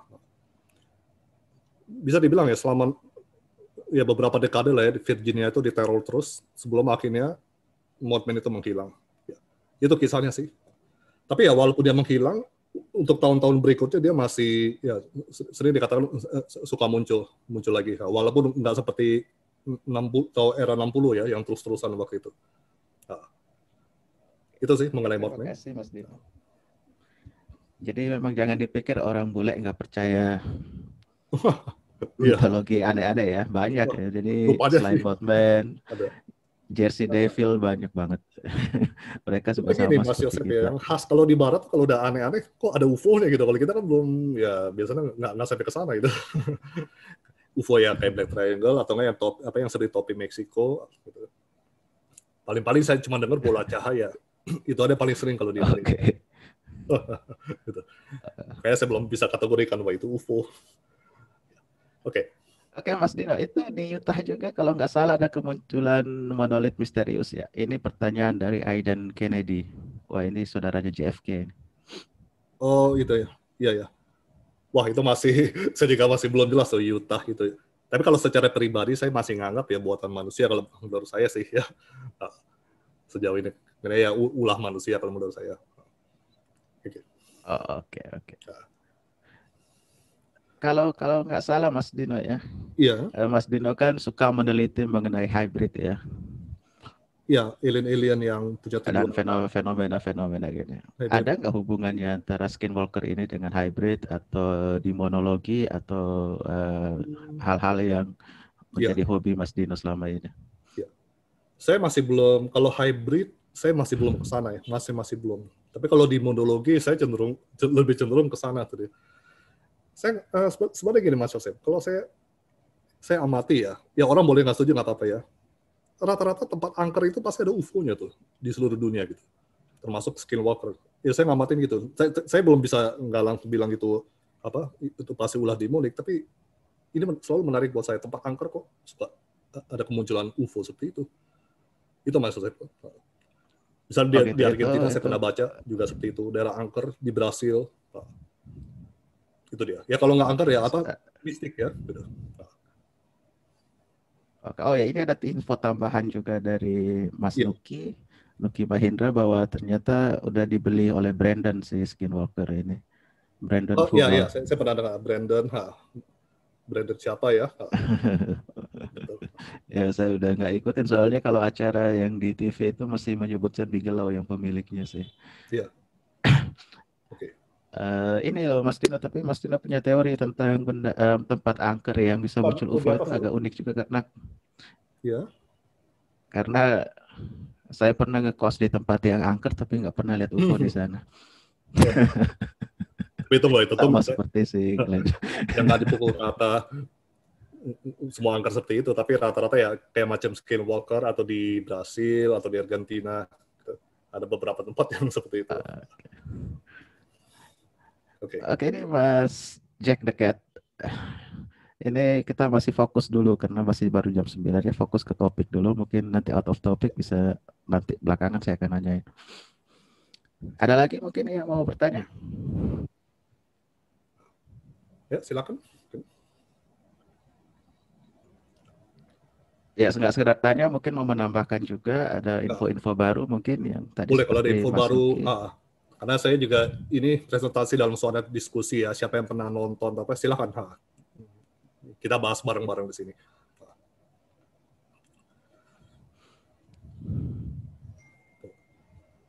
Atau saya tanya ke Mas Eri lagi ya, karena sudah pernah nonton serialnya ya, Mas Eri ya. Ya Mas, silakan. Tapi tunggu, penelitian yang terakhir tahun 2015 itu ya? 17. Bukan videonya, maksudnya penelitian yang paling akhir. Masih melakukan 2015 yang Mas Eri pernah nonton. Nah. Ya. Kalau menurut dari Wikipedia sama produksinya tuh saya tungguin itu ya 2018 terbitnya si film 18 atau 19. Jadi selesai penelitiannya 2017, tapi mungkin mereka proses editing produksinya, setelah itu terbitnya 2018 pas 19 lah gitu. Oh, itu 2017 ya, tapi ya untuk pembuatan filmnya ya berikutnya ya di tahun. Dan iya kalau ya aku lupa nih ke bawah ke Bigelow. Yang terakhir pemiliknya betul Brandon Fugal, dia beli 4,5 juta US seluas 530 hektar ya, acre, 530 acre. Dan serunya gitu. Kalau saya bandingin sama Curse of Oak Island ya di history juga. Jadi ada Oak Island yang ada harta karun itu kan. Nah itu kan dia izin pemerintah, jadi mereka punya tenggat waktu, harus kalau ngedatengin barang ini harus izin dulu, datengin bor harus izin dulu pemerintah. Kalau ini nggak dibeli dulu, dia mau ngapain aja terserah gitu. Jadi enak banget gitu. Jadi semua yang canggih-canggih di Amerika memang. Di Amerika kalau udah di ranah properti pribadi ya bebas dia melakukan apa, kayak misalnya di sana kita temukan ladang minyak di tanah kita bebas, kita bisa jadi kaya raya. Kalau di sini kan enggak. Karena kita punya pasal 33 Undang-Undang Dasar 45, bumi dan kekayaan alam dikuasai negara. Dari semua film yang di History Channel kan penjelajahan, mereka minta izin sini dulu, minta izin sana, daerahnya. Ini kalau baru kali ini saya nemuin film yang area penelitiannya dibeli dulu gitu. Jadi seru gitu dari awal tuh. Iya sih. Ya itu, dan Oak Island juga memang seru ya. Dia ada dihubungkan dengan Holy Grail dari Crusader. Saya nggak tahu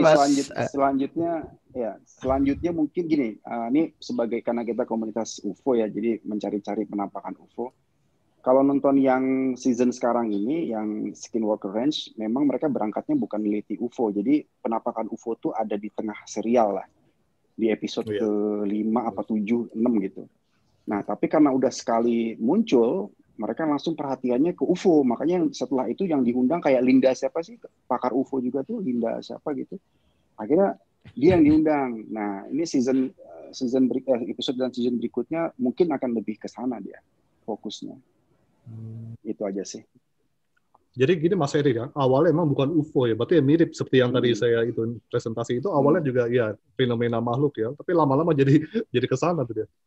Iya, karena UFO-nya muncul gitu. Iya, karena UFO Mereka muncul nggak betul tahu. itu dia. Munculnya Saya- pertama kali itu pada saat Iya. mereka nerbangin roket. Jadi mereka pengen sekali karena balon udara nggak nyampe 1000 meter. Ketiup angin dan mereka keburu turun lagi. Jadi mereka pakai roket. Iya. Jadi mereka manggil mahasiswa pembuat roket, ada 3 roket diterbangin untuk mencapai titik 1000 meter yang jadi pusat radiasi. Nah, begitu sampai 1000 meter, UFO-nya muncul. Persis betul di situ. Nah, yang di video yang Mas Eri lihat itu yang siapa pembeli yang baru itu, Vogel itu ya? Juga Brandon Vogel. Ya. Maksudnya juga ada di situ juga deh. Ada diwawancara dan dia Uh-huh. mengotorisasi semua yang diminta, misalnya saya mau beli ini, ya udah lanjut, saya mau meneliti ini, ya udah silakan gitu. Ya. Tapi mereka ini satu yang menarik lagi nih, mereka sangat menentang adanya penggalian, karena di situ terkenal kalau gali pasti ada yang sakit, dan memang terbukti ada 2 orang sakit di film ini. Mereka gali, itu kepalanya membengkak, jendol, karena radiasi, nggak ada isinya, sampai dirawat rumah sakit. Satu lagi, pemeran utamanya nih, si penelitinya, radiation burn, jadi kulitnya radiasi, sama tulangnya tumbuh, tulang jarinya tumbuh gitu, sampai dirawat juga. Jadi benar-benar sangat menentang sekali penggalian, sampai panggil dukun. Jadi dukun suku Navajo diundang buat berdoa dulu gitu, tapi tetap aja. Iya. Kalau mengenai yang ada lorong-lorong di bawah tanahnya itu bagaimana, Mas Heri? Nah, itu begitu hasil Grand Penetrating Radar itu, GPR-nya itu, mereka menduga ada tunnel tuh pokoknya berapa kaki di bawah tanah itu, ada beberapa lorong-lorong gitu. Tapi karena mereka tuh si Trevor ya, yang pemimpinnya ini ngotot banget pengen gali. Tapi itu Vogel nggak mau, jangan, kalau bisa jangan gali dulu deh.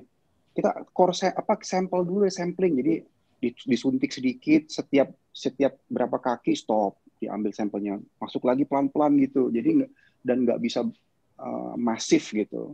Nah, itu yang belum tahu, tapi dari GPR itu udah terdeteksi adanya artificial bangunan gitu, seperti lorong, seperti kubah, kayak gitu-gitu. Kalau yang menjadi pikiran saya adalah kalau ada kubah berarti udah ditanam even sebelum suku apapun ada di situ. Jadi kapan tahu gitu kan?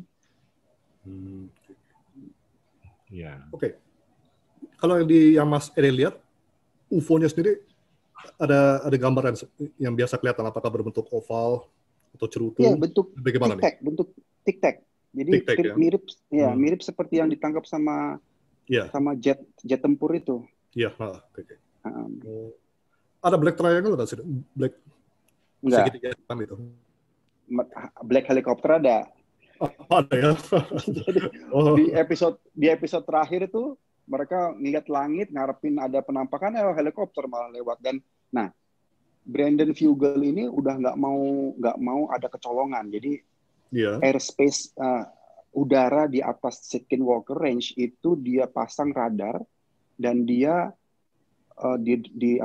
dipantau. Dia punya radar kayak di airport gitu ya, yang bisa menangkap gerakan apapun di udara, dan dia ngeling untuk ngelihat transpondernya. Jadi kalau ada pesawat, helikopter, apapun, dia bisa tahu itu pesawat apa, tipe apa, pemiliknya siapa.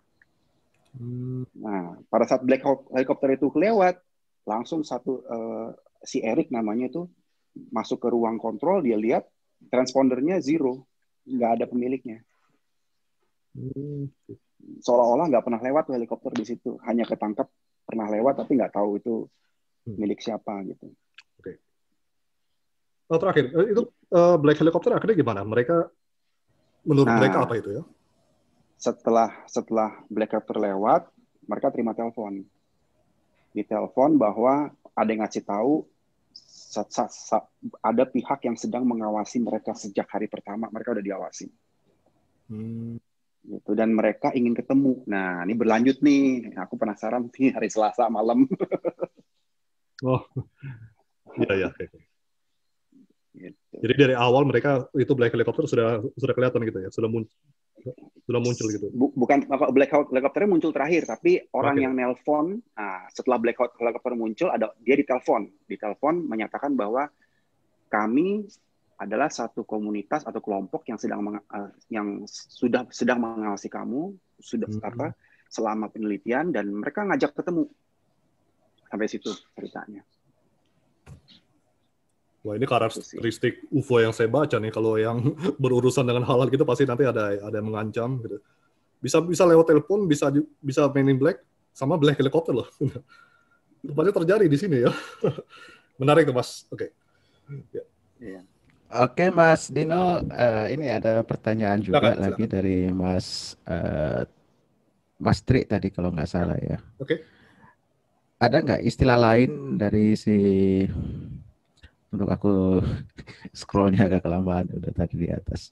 Istilah lain yang lebih pendek, lebih singkat dari Skinwalker. Oh sorry, dari Mas Joni Saputra, ini bukan Mas Tri. Oh ya, silakan. Apakah Skinwalker ini ada nama lain atau istilah lainnya dalam bahasa Inggris? Kalau setahu saya sih kan Skinwalker ya yang paling sering ya. Saya belum tahu kalau yang lain. Kayaknya Skinwalker. Apa etimologinya lagi dari Skinwalker itu, Mas? Tadi sempat dijelasin sedikit sama Mas Eri ya, karena memakai kulit binatang gitu. Apa mengenai ini asal nama ini Skinwalker atau apa? Iya, Skinwalker. Iya, legenda dan etimologi sampai munculnya tadi. Ya, seperti yang tadi saya bahas, juga seperti yang tadi Mas Eri bilang, emang mulanya kan dari medicine man kan, cuma ya entah kenapa di akhirnya seperti itu. Ada banyak versi. Kalau yang saya baca, salah satu yang saya baca ya karena tadi yang perang suku tadi UT sama Navajo. Ada juga yang bilang suku Navajo sendiri yang setelah dia bisa bertransformasi, tapi ini belum jelas kenapa dia akhirnya menjadi jahat ya. Gitu. Itu aja yang saya pernah baca kalau mengenai asal mula ini Skinwalker. Jadi sini Mas Dino setuju kalau jahat dan baik itu relatif ya. Saya konservatif ya. Wah, ini bahasannya berat kalau sampai ke sana. Silakan.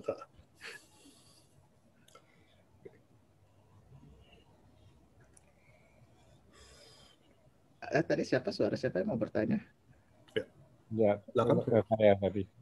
Kan dia memang seorang syaman ya, tapi kan mungkin karena tadi seperti diceritakan oleh Mas Eri kan karena suku Ut itu kan dipakai sama orang-orang pendatang dari Amerika lah ya.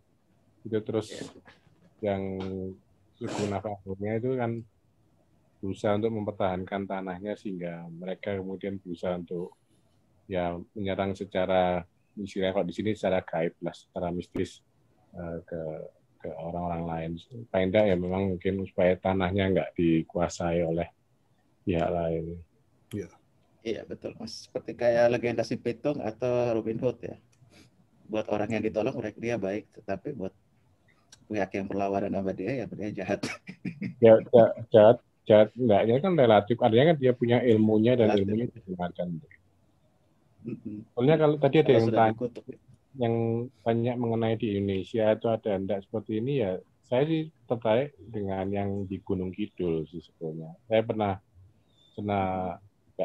nulis di WA group lain di Indonesia UFO Network itu, kemungkinan kalau mau riset di Indonesia ya ke Gunung Kidul, karena Gunung Kidul itu ada fenomena yang namanya pulung gantung, ada juga ya Banaspati, yang ada juga sinar-sinar aneh di sana.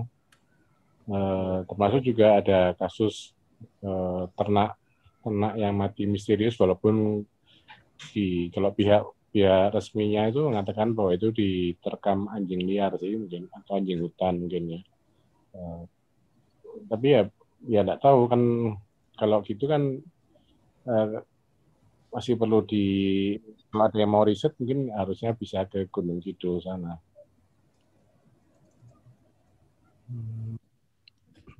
Aku tertarik yang leak Mas, karena leak di Bali itu shapeshifter juga sih, bisa berubah jadi binatang apa aja.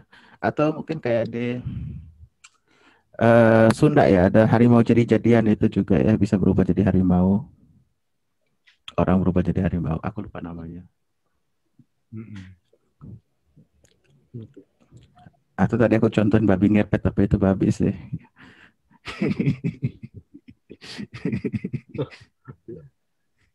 Tapi ya manusia harimau gimana tuh latar belakangnya? Awal kisahnya Mas Yosef tahu ya. Apa tadi kan mirip-mirip. Kalau di India tadi kan medicine man ya mulanya. Cuma nggak tahu kalau yang Aku tadi nggak itu. pernah dijelasin karena aku cuma tahu sekilas ya, cuma Oh, dari iya, iya. cerita-cerita orang yang bawa-bawa ada siluman harimau, orang ilmu yang bisa berubah jadi harimau. Tapi detailnya seperti apa aku nggak tahu, jadi Ya, it's okay. Nggak apa-apa. jangan nanya ke aku nggak tahu. Sebetulnya mungkin. Mas Dino lihat filmnya Black Panther aja. Nah, kalau nggak Wakanda aja tuh. Iya. Tapi memang kayak begitu, kayak nggak usah Black Panther, sebelum Black Panther itu Phantom ya. Kalau kita tahu dulu ada film kartun Phantom, dia punya cincin yang tengkorak yang bisa berubah, dia jadi berubah jadi 10 tenaga singa, dia berubah jadi singa gitu. Yeah. Atau mungkin film kartun masa kita kecil, He-Man, by the power of Grayskull itu, dia berubah jadi makhluk yang berbeda. Jadi memang shapeshifter ini udah dari zaman dulu udah.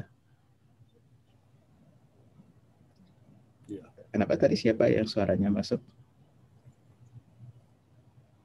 Jadi memang udah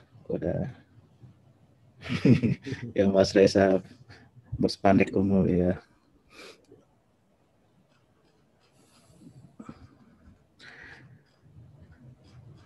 Oke, mungkin ada lagi yang ingin bertanya. Ini si Jack boleh sebut Maung Kejajaden. Apa itu? Ya memang sama shapeshifter.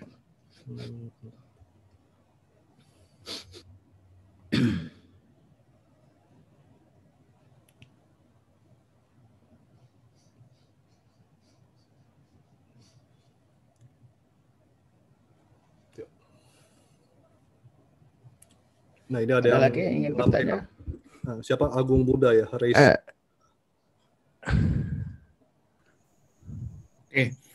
Selamat malam. Salam kenal. Saya dengan Sulyono. Ini Agung Buddha, sebenarnya alamat email saya. Oh iya. Saya Selamat malam, Pak. Agak terlambat, Pak. Saya baru gabung jam 9 karena tadi saya ada acara. Iya. Tapi kalau saya melihat di itu tadi di Google, arti daripada skinwalker adalah orang yang bisa menyamar atau berubah jadi hewan itu ya. Iya. Saya mau tanya, apakah kasus santet itu termasuk enggak ya? Misalkan contohnya begini, tahun 90 dulu di awal-awal saya beli rumah yang baru ini, pembantu saya melihat sekonyong-konyong di dalam rumah tuh ada ular berbisa, ular kecil tapi berbisa gitu. Dan rupanya pembantu saya itu dia menyadari bahwa itu bukan ular biasa gitu. Nah, jadi kemudian oleh pembantu saya ular itu enggak dibunuh tapi dilempar keluar gitu. Nah, ini kan terus kemudian ada orang lagi ngasih tahu, Sul, itu kamu ada yang ngirimin loh gitu. Ada yang ngirimin gitu. Jadi maksud saya itu apakah sejenis santet gitu Pak ya? Apa ini termasuk skinwalker gitu? Oke, terima kasih Pak Agung. Salam kenal Pak Agung. Salam bergabung di Beta UFO. Oke, silakan Mas Dino, bisa dijawab mungkin. Kalau ya, saya sih nggak anggap itu skinwalker, Pak. Itu ya saya anggap kasus ya mistis lah, mistis saja kalau saya anggap sih. Sebenarnya kalau di skinwalker sendiri ya nggak sampai seperti itu. Mereka cuma mengancam lah ya, atau menakut-nakuti. Tapi kalau sampai ngirim, saya belum pernah dengar kasus yang seperti itu. Murni mistik Pak, kalau menurut saya sih. Itu aja sih Pak. Oh iya, iya Pak. Oke. Baik, terima kasih Pak. Sama-sama. Oke. Ya, memang ada kepercayaan yang seperti itu sih, tapi ya sama apakah itu shapeshifter atau kiriman paket istilahnya mungkin kita. Tapi ya. Oh, iya, di seluruh dunia ada ya. Cuma bukan berarti mereka satu, bukan berarti sama semua. Saya yang penting itu historisnya dulu yang paling penting sih. Iya.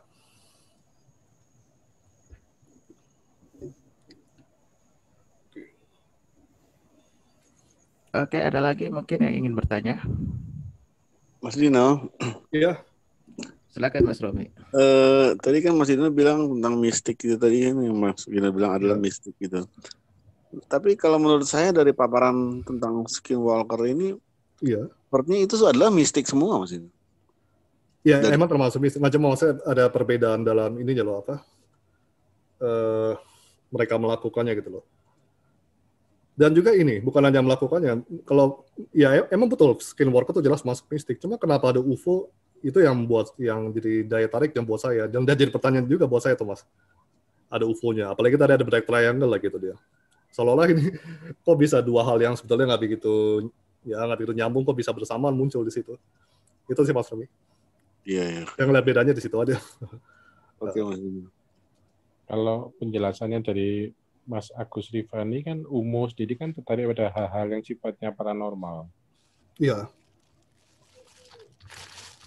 Mungkin UFO-nya sendiri datang untuk meneliti, tertarik dengan kasusnya di Skinwalker Ranch itu. Siapa tahu. Iya.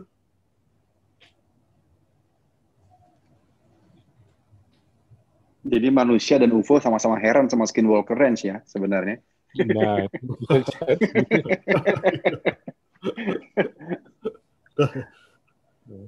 terus selain ya sebenarnya UFO-nya juga yang agen pemerintahnya yang Black Helicopter itu juga tertarik karena juga tertarik.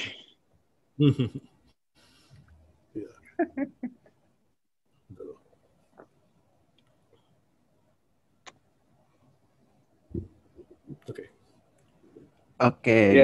Sorry. Jadi aduh nyala nih. Mohon maaf moderator. Silakan Mas Eri. Silakan Mas. Bener. Jadi yang diutarakan Mas Nur itu intinya yang jadi heran dari awal episode sampai terakhir atau yang mungkin yang buku ya. Kita nggak tahu sumbernya dari mana. Apakah itu diciptakan oleh suku Navajo si dukun Skinwalker itu, ya, sehingga jadi fenomena, sehingga menarik orang meneliti, sehingga sapi mati dan lain-lain. Ataukah itu sudah ada hanya dibesar-besarkan saja? Apakah UFO yang extraterrestrial intelligent yang mengawalinya? Apa itu alamiah? Itu kita nggak tahu mana yang duluan gitu lah. Itu menurut saya itu misteri terbesarnya di situ justru.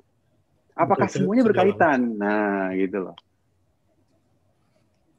Atau bisa juga Mas, ada di beberapa tempat memang sengaja menciptakan suatu legenda, intinya tujuannya seperti misalnya untuk menaikkan harga properti atau menciptakan pariwisata seperti itu. Ada legenda yang sengaja dibuat. Tapi ya, sejarah aku ya 50-50, pinjam istilahnya Mas Nuki. Kalau melihat dari alasannya, saya juga mikir ya. Contohnya ini agak menyelimpang, tapi mungkin analoginya mirip apa enggak. Contohnya tari kecak. Tari kecak itu diciptakan baru-baru aja untuk menarik wisatawan.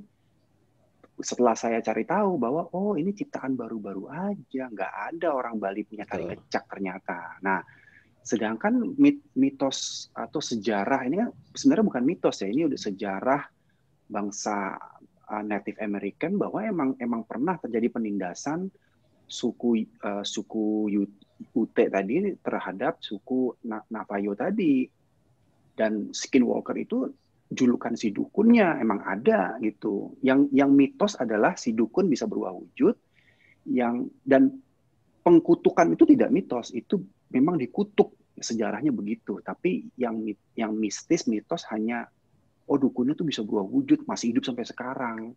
Nah itu yang nggak bisa dibenarkan. Masa ya kalau untuk tujuannya narik turis ya lama sekali prosesnya tuh gitu kan, puluhan ratusan tahun yang lalu.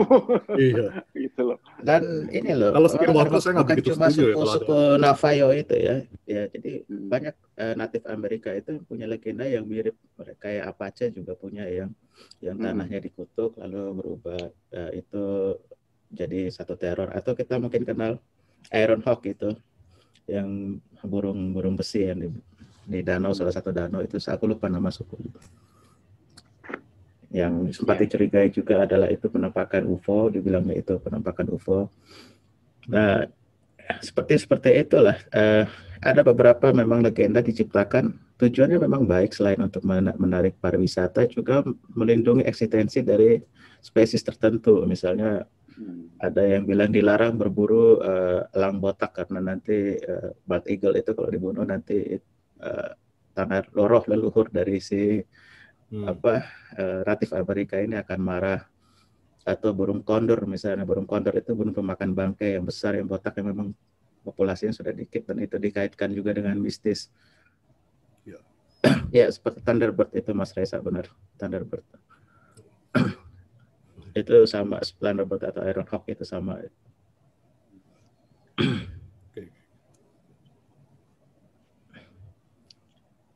Jadi tujuannya ada, kalau tujuannya bagus ya dipelihara aja, bagus. Cuman masalahnya nggak bagus nih, ternak mati kan gitu kan, terus elektronik pada mati, baterainya cepat habis, orang masuk rumah sakit. Ya agak sedikit 50-50 juga. Kalau misalnya elektroniknya mati daerah situ, kenapa bisa direkam? Jadi agak sedikit 50-50 juga ya. Jadi bisa jadi itu dibangun kayak saya seperti Oak Island tadi yang diceritain Mas Eri, itu kan dibangun, dihubungkan sama Holy Grail dan Crusader pada saat itu. Sesudah berperang, harta karunnya disimpan di situ. Mereka menggali, terus ada terowongan itu, ternyata kalau digali tembusnya ke laut segala macam. Kutukan orang yang gali bakal mati, ya seperti itu.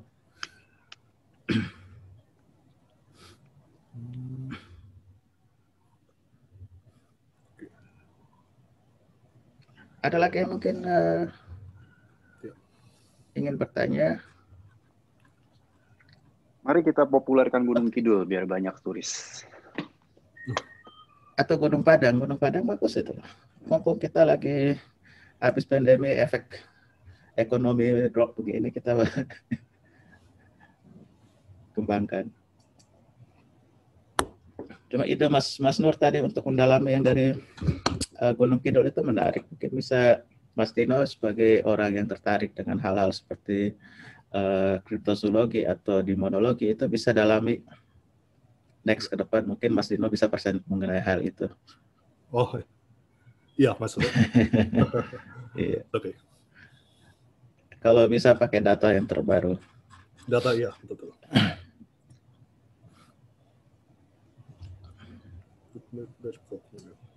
Ini ada pendapat dari Jack the Cat, katanya seperti legenda Skinwalker ini sengaja ditumpangi oleh alien sehingga menciptakan good cop dan bad cop gitu, kayak ya dihubungkan.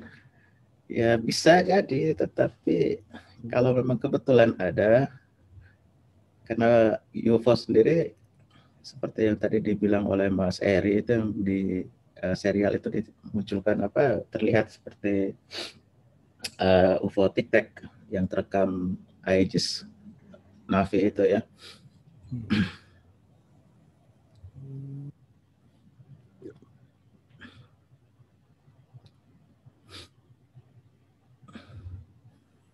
Ada yang mungkin mau bertanya lagi? Sekarang boleh out of topic, udah hampir waktunya, udah hampir habis. Tadi ada yang pertanyaan out of topic dari dari Mas siapa tadi ya, aku lupa. Pokoknya pertanyaannya tuh tentang ke Mas Dino mengenai agenda reptilian. Apakah benar reptilian sudah pernah ketemu dengan pemerintah Amerika?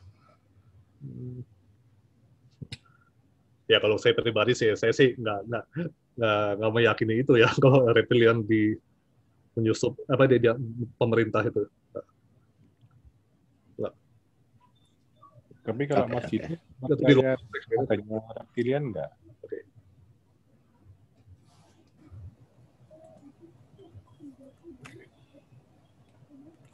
Halo Mas Dino, itu pertanyaan dari Mas Nur. Oh ya, gimana, sorry, nggak ada Mas Nur? Mas Nur bisa diulang sedikit. Apakah Mas Dino meyakini ada alien jenis reptilian atau tidak? Ya, saya meyakini ada.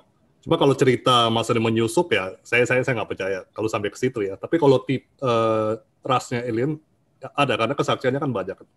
Tapi hanya sampai situ aja Mas. Ini bukan menyusup Mas Dino, tapi mengadakan pembicaraan dengan pemerintah Amerika, semacam membuat agenda, membuat satu treaty, satu perjanjian. Apakah Mas Dino percaya? Oh, kalau saya nggak percaya kalau sampai situ ya, reptil. Kalau yang mengenai yang Mas Dino dalami soal alien hybrid itu kan artinya ada agenda alien yang untuk membentuk spesies yang hybrid ya.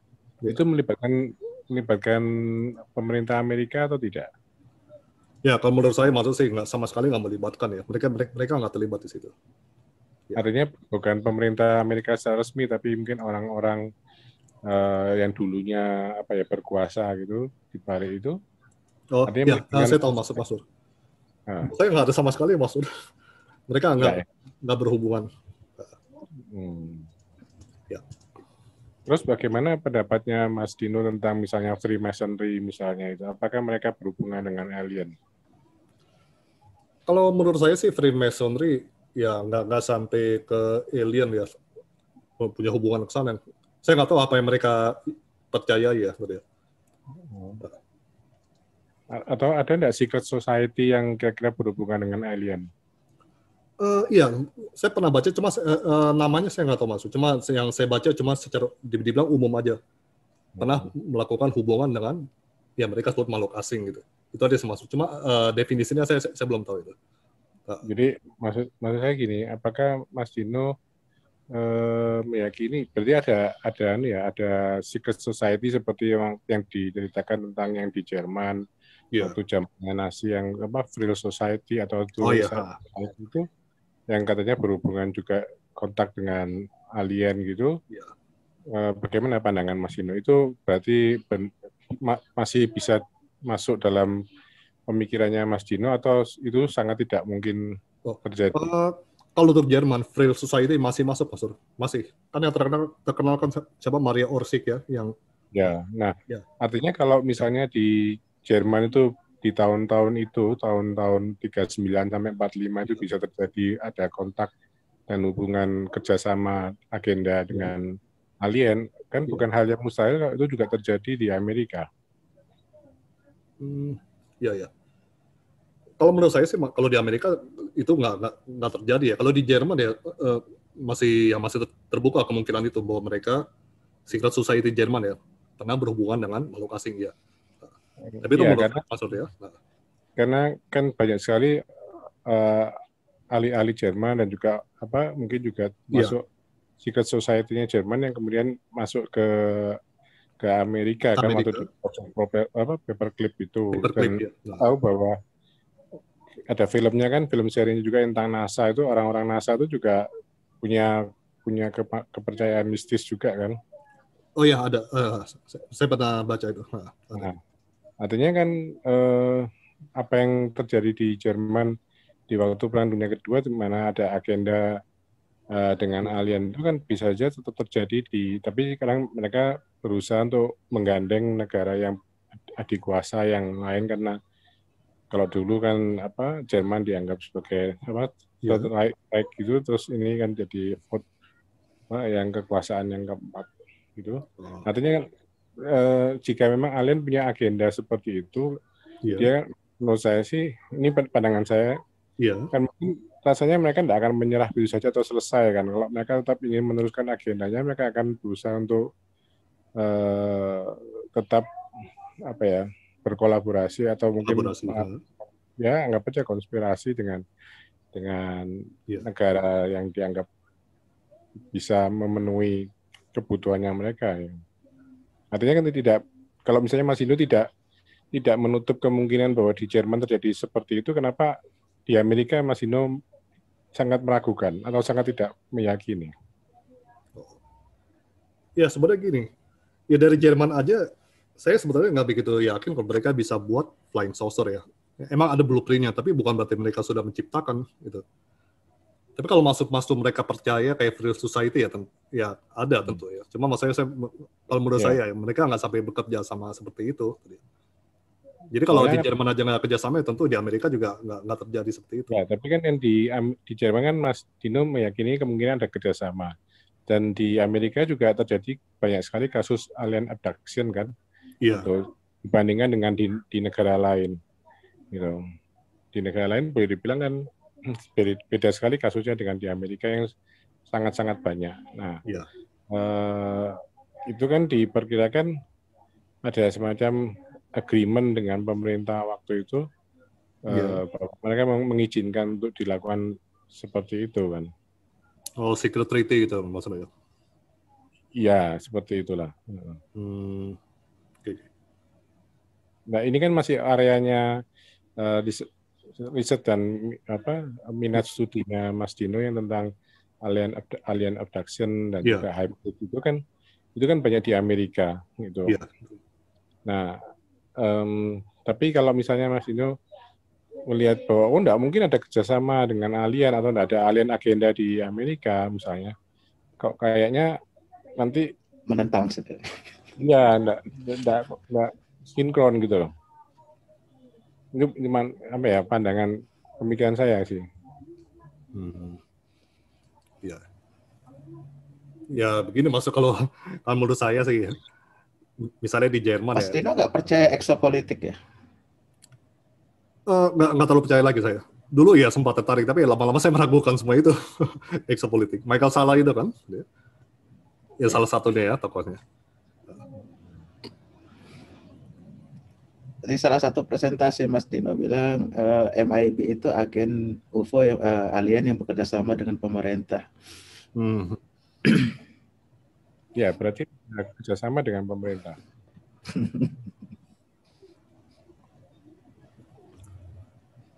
Ya saya sih nggak meyakini itu karena buat saya mereka ya entahlah itu alien atau hybrid alien, yang jelas bukan manusia tuh Mas. Jadi nggak kalau menurut saya ya mereka kelihatannya seperti itu. Ya entah mereka hybrid atau bukan, tapi jelas mereka bukan manusia. Jadi kalau teori itu orang dari pemerintah atau kerjasama, saya nggak bisa terima itu. Nggak sependapat ya. Gitu. Oke. Ini kita balik lagi sedikit mungkin ke soal shapeshifter ini. Mungkin Mas Ari juga pernah cerita mengenai soal shapeshifter ya, beberapa di sini pernah ngalamin. Jadi ya di penghujung acara mungkin Mas Dino bisa kasih kesimpulan. Kesimpulan ini merupakan kesimpulan pribadi Mas Dino, tidak mewakili dari kesimpulan secara umum dari Beta UFO. Silakan Mas Dino. Oh ya, oke. Mengenai fenomena skinwalker. Oke. Ya, jadi kalau ya ini menurut saya ya, kalau saya lihat dari mempelajari ini skinwalker, saya merasa ya kalau seperti yang saya bilang tadi, kalau tempat-tempat angker sepertinya juga bisa mengundang UFO itu dia. Cuma apa yang membuat seperti itu kita masih belum tahu. Itu harus kita pelajari. Itu aja sih itu dia. Ya. Itu aja, oke. Oke, segitu aja Mas Dino ya. Ya.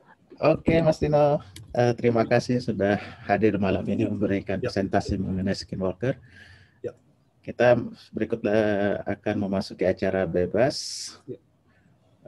Mungkin kita akan foto bersama dulu. Oke. Seperti biasa, mungkin kameranya bisa dihidupin. Ya. Mas Ferry, Mas Eri tadi kameranya hidup, malah sekarang matiin.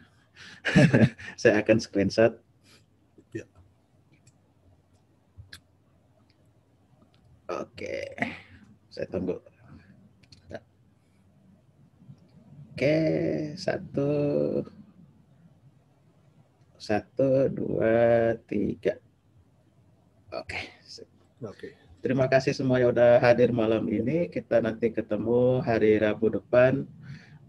Topiknya Mas Nur yang bawain mengenai Erik von Daniken. Mengenal siapa itu Erik von Daniken? Von Daniken ya? Bukannya ini Mas Dino. Ya, oke, terima kasih. Nah, sama-sama. Terima kasih semua. Ini menyambung seperti teori Anunnaki sebelumnya. Sampai ketemu di acara berikut. Terima kasih. Ya. Terima kasih. Terima Silakan. kasih semua.